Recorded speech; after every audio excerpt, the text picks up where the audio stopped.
Welcome to edit your soul. आज सुबह अपनी हिदायत और रहनुमाई के लिए देखेंगे पैदाइश की किताब और उसका 25वां बाब। और इब्राहिम ने फिर एक और बीवी की जिसका नाम कतूरा था, और उससे जमरान और यकसान और मदान और मदियान और असबाक और सूख पैदा हुए। और यकसान से सबा और दान पैदा हुए, और वदान की औलाद से असूरी और लतूसी और लुमी थे।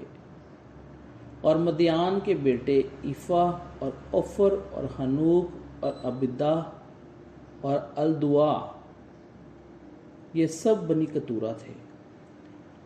और इब्राहिम ने अपना सब कुछ इसहाक को दिया, और अपनी हुर्मों को बेटों को इब्राहिम ने बहुत कुछ इनाम देकर अपने जीते जी उनको अपने बेटे इसहाक के पास से मशरिक की तरफ यानी मशरिक के मुल्क में भेज दिया।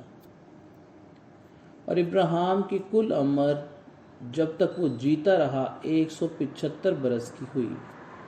तब इब्राहिम ने दम छोड़ दिया और खूब बुढ़ापे में नहायत ज़हीफ और पूरी उम्र का होकर वफात पाई, और अपने लोगों में जा मिला। और उसके बेटे इसहाक और इस्माइल ने मकफिलिया के गार में, जो ममरे के सामने हत्ती सहर के बेटे अफरून के खेत में है, से दफन किया। ये वही खेत है जिसे इब्राहिम ने बनी हद से ख़रीदा था। वहीं इब्राहिम और उसकी बीवी सारा दफन हुए। और इब्राहिम की वफ़ात के बाद खुदा ने उसके बेटे इसहाक को बरकत बख्शी, और इसहाक बेर लही रुई के नज़दीक रहता था। इस्माइल की नस्ल। ये नसबनामा इब्राहिम के बेटे इस्माइल का है, जो इब्राहिम से सारा की लौंडी हाजरा मिस्री के बतन से पैदा हुआ। और इस्माइल के बेटों के नाम ये हैं, ये नाम तरतीब वार उनकी पैदाइश के मुताबिक हैं। इस्माइल का बेटा नबायूत और केदार और अदाहील और मिसाम और मशाह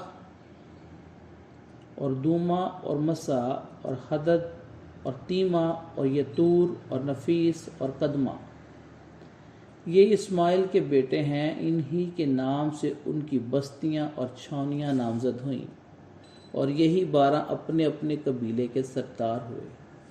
और इस्माइल की कुल उम्र 137 बरस की हुई, तब उसने दम छोड़ दिया और वफात पाई और अपने लोगों में जा मिला। और उसकी औलाद हवेला से शोर तक, जो मिस्र के सामने है, उस रास्ता पर जिससे असूर को जाते हैं, आबाद थी। ये लोग अपनी सब भाइयों के सामने बसे हुए थे।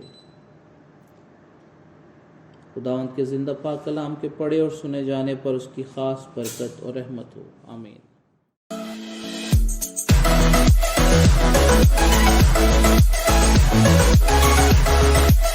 We'll be right back.